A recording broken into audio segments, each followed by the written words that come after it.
अगर पैर छूने से तुम्हारा कल्याण हो जाए तो सच्ची बताए मैं उपदेश बंद कर दे, पहले पैरे हम लंबा दें कि लो भैया तुम्हारा कल्याण हो, हमें नरक मिले कोई बात नहीं, तुम्हारा तो सुख बढ़ जाए, लो पैर छुओ।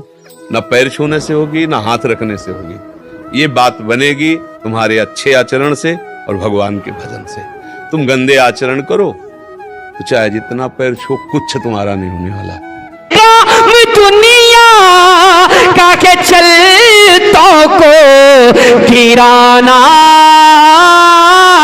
लेकिन गिरते पड़तों को, गिरते पड़तों को, गिरते पड़तों को उठाते हैं इमामे मिल। नारे तकबीर, नारे रिसालत, सरकार इमामे मिल्लत, सरकार इमामे मिल्लत। सुभान अल्लाह, माशाअल्लाह, बहुत अच्छा।